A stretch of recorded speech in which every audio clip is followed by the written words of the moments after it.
Okay, whatever. Okay. Okay, so here we are with Arjava and Stefan. We are organizing the next coming course in July from the 20th to the 28th in Mallorca.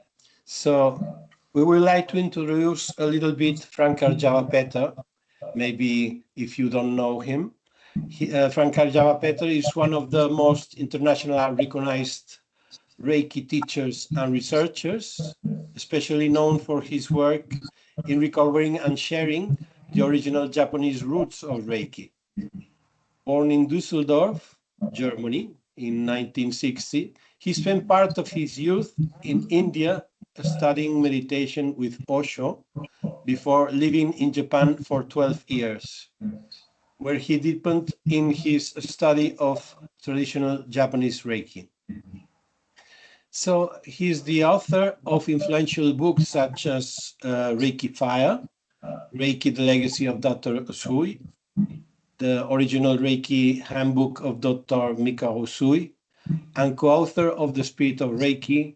And then the special one for me is This is Reiki and One with Reiki. So these are jewels for the Reiki people. And well, we want to start making a question that would be, how did Reiki change your life? Difficult to say, of course.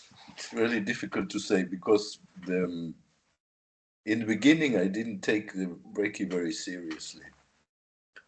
In the beginning of my practice, because what I had learned somehow in Germany, it didn't reflect what I knew about Japanese culture. And there was no meditation in it, no cleansing, no breathing exercises. And I was thinking something is wrong, something is not. Then the treatments I found boring. Sitting somewhere going 5 minutes here and then 5 minutes here and 5 minutes here. I found it really boring. And then when I met my teacher, Kyoko Yamaguchi, or Kyoko Sensei, that changed completely. And then I started to really enjoy the treatments. And then it changed my life in so many ways. I guess one of the things that really changed me was that I learned from her.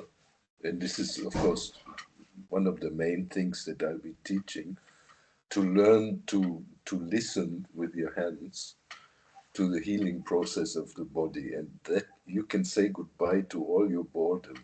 It's always really, really fun, because it's a great privilege to sit with somebody and just watch their healing and unfolding process, not only in a physical way, but later on I realized that we're also watching the, let's say, spiritual unfolding of our clients, of the people we treat, of our students if we are teaching. And that's a great adventure, great privilege, and really great fun to see how people slowly become aware of that inner beauty that every one of us has, and that is hidden somewhere, that maybe we see in somebody else. When you fall in love, you see somebody, you go, wow, oh my God, she or he is a god or a goddess or something.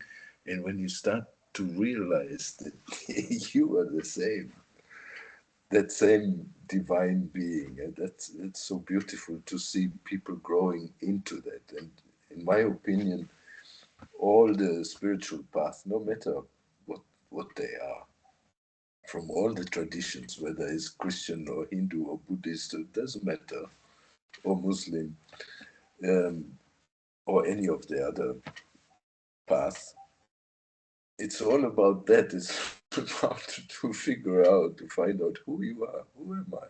That's the only question. And now that I working under my own institute, paying more attention to this, because this is what I like. I see so many people who are successful, who have everything of the worldly goods that they desire, but are not happy. So for me, this is it, to find or to help people to find out who they are. Of course, I cannot do the work for anybody, but I can point towards the inner treasure, and this is what I to give a push to that. Yes. Yeah, and to it's like somebody who knows where a treasure is hidden in somebody's garden and says, "Here, you have to dig, just start excavating here." Yes. It's not that I have something but other people don't have. We're all the same. But Yes. I can point to something, and the pointing in the let's say inner work is actually really easy, because all we do is project out to Yes. somebody else, something else, to a tomorrow that will never come, to a yesterday that is long gone, and all it takes is to point the arrow of attention inwards and look inside, and you find all the beauty and all the transcendence and all the silence, all the love, all the good things you find in here. So that's the journey. Yeah, that's nice. Nowadays, that with that current life, people have a feeling of exhausted.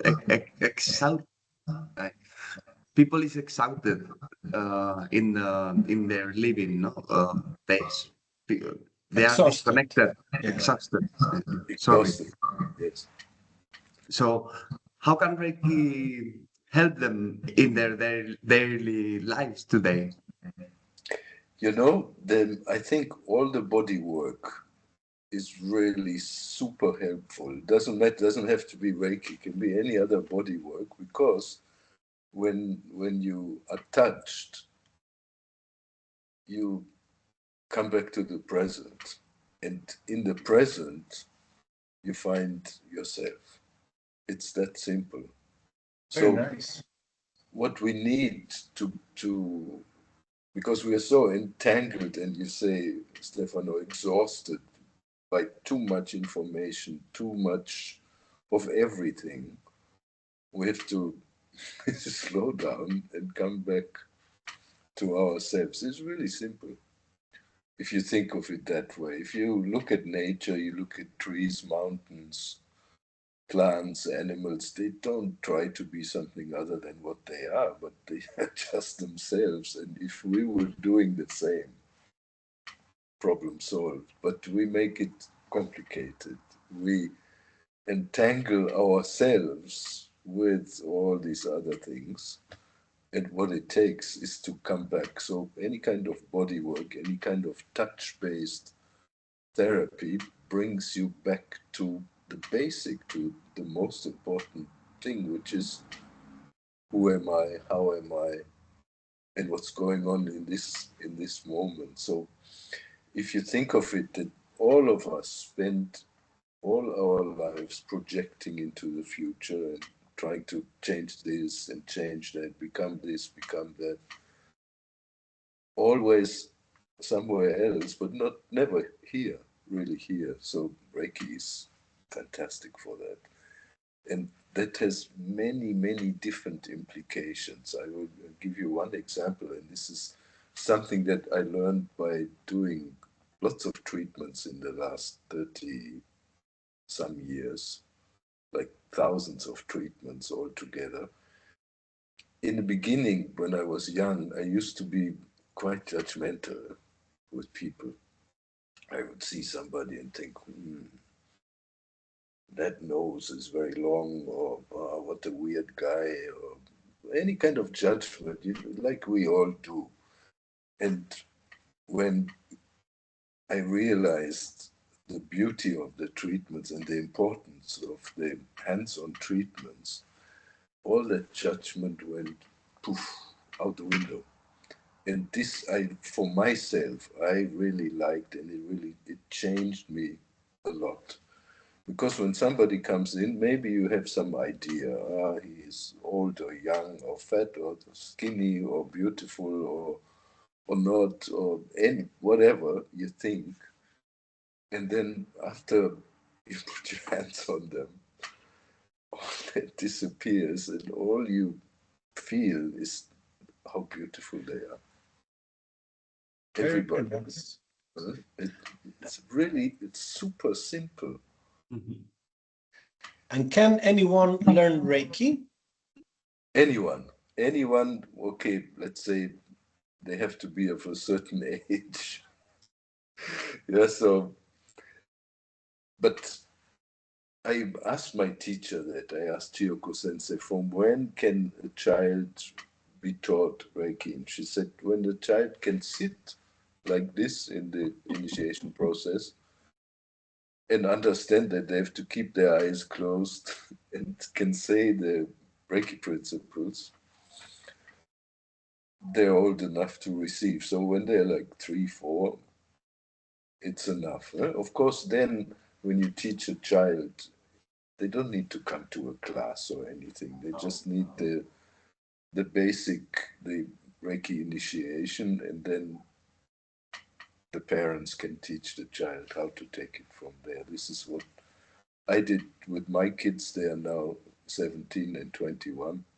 They never came to one of my classes. Why would they? We do all this at home very, very simply. Yeah, when they were small, I said, okay, when you have a tummy ache, you put your hand here and maybe you rub, or you can do it with yourself or you can do it with your friend. Just be careful in school because maybe they will make fun of you. And that's how you learn. So even a child can learn that. And I would say for a Reiki class, one that we'll be offering in Mallorca, I think from any time, from teenage time, 13, 14, you can learn the first level. For the second level, if somebody is maybe even 16, 17, they can learn that too. And the reason why I say that this is nothing for small kids to learn, is that in the second Reiki degree, you learn how to work on psychological issues. So it would be too good if a 3-year-old child starts to work on the psychological issues of their father. They need to experience life. And that people who begin with Reiki, what can they expect? They can expect that we do the course in 6 days, 6 full days, and they can expect that after those 6 days, they can treat themselves and they can treat their family members and friends. And if it so happens and they enjoy the treatments, then they can start to treat other people as well. It's quite miraculous because it's so simple. Yes, yes. So the thing about Reiki is that we learn in the first few days, we learn that the Reiki person doesn't heal anybody. The body heals itself. And we are just here to energize the body. The body will then take that energy and start healing itself. So once you know that you don't do anything and you're not the great God's gift to humanity and you can heal everybody. The world savior. The world savior, yes. That makes it so easy.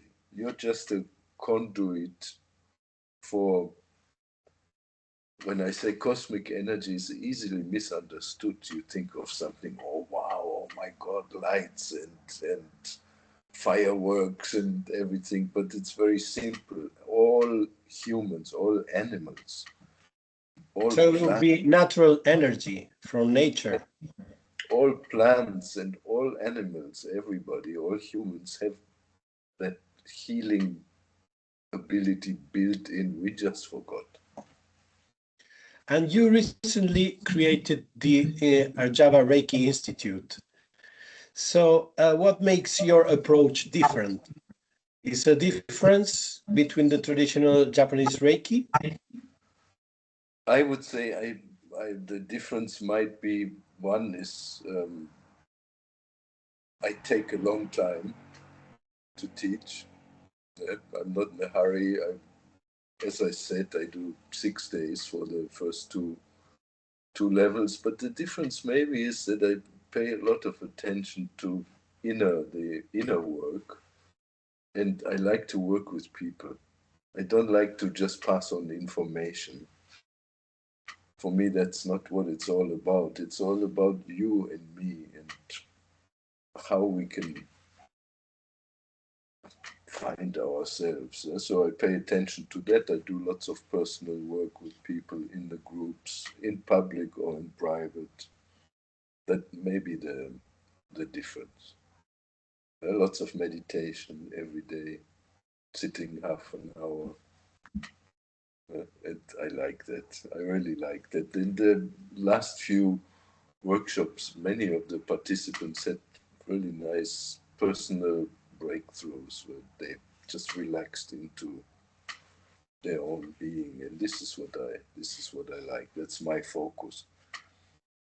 So, of course, every Reiki teacher anywhere, and including the three of us, everybody will have a slightly different focus and view of what is important. My importance is that. Yeah, and maybe, of course, I know you well, so Stefano, I don't know so well, but I know because it's very similar, our way of frequency. very similar, the style, the work, the way of thinking. And what did you learn in Japan that doesn't appear in the books? What you learn is that's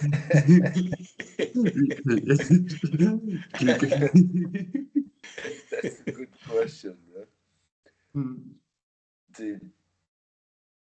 Take it from me. I have written, I don't know, I think 18 books or so, published 18 books. More are coming. I'm working on a really nice project that's all about treatments, my experience, how to treat illnesses from A to Z. Will come out hopefully soon. But take it from me, Reiki you cannot learn from a book or from the internet. You learn it from a person, and you learn it by transmission, by seeing how the teaching has changed that person. That's how you learn it. That's the whole secret. From lips to ear.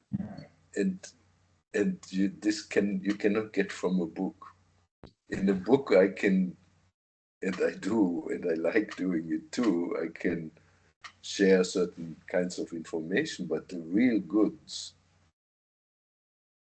you will not find in a book. Forget the books. Yeah. And when you ask what I learned in Japan, I don't know if you meant in Reiki or so. One of the first things I learned there was respect.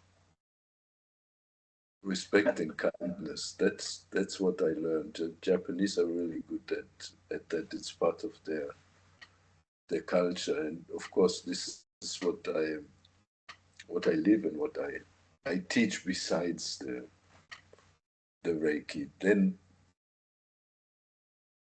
there are some things in Reiki that I feel, and of course that's disputable, but I feel that shouldn't be in books. So I don't put symbols, Reiki symbols, into my books. I know many other people do, and I'm not the Reiki police. Tell somebody what they should do. The karma police. Yeah, what they should do and what they shouldn't do. I learned to introspect, to ask myself, what do I feel comfortable with? teaching and writing about, and that's what I do. What other people do, I'm really not concerned with that. If they feel comfortable with doing something that I don't do, fine with me. And what changes do participants usually notice after the course? Well, maybe the most obvious change is that you start to feel energy coming out of your hands and maybe out of your body, and that you realize that you can help other people be well. When in your daily life, when somebody in the family has a headache, you put your hands on them, they get better. Then if you start working with people with all of their physical or mental, emotional challenges, you will see that after a few treatments, sometimes shorter, sometimes longer, maybe within a few hours, maybe within a few days, maybe within a few months, they start to feel better. And that's a really big step to realize that you can actually help people, and you can make, by helping people, you can make the world better. Yes. If you could teach only one thing about Reiki, what it would be? Only one thing: be present. Be present. And recently, about a year ago, I went to Japan, and I had a discussion with the Buddhist priest, and he said to me that the most important thing to do is to sow good seeds. To plant good seeds. That's all. He said, don't be worried about the outcome, about what is going to become or anything. No, just sow good seeds. Yeah, for other people and for yourself. And don't worry about outcome or income in that case also. So it's really the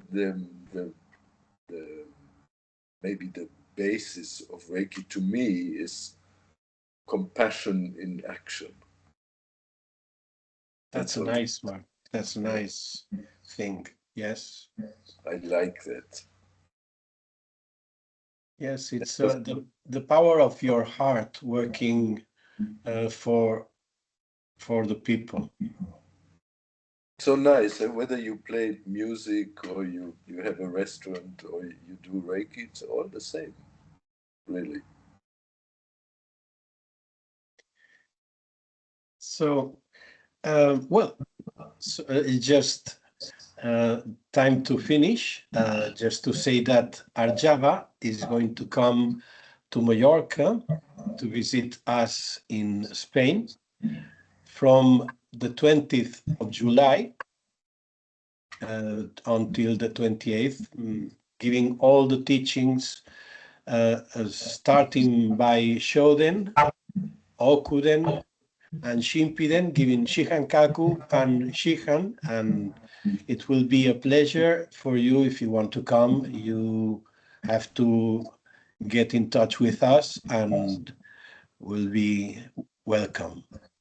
So thank you very much for your time, Arjava. It's always a pleasure to talk with you and to talk about Reiki and these things that are so normal for us, but they are so useful for mankind in this moment that it's a treasure to have you in our lives.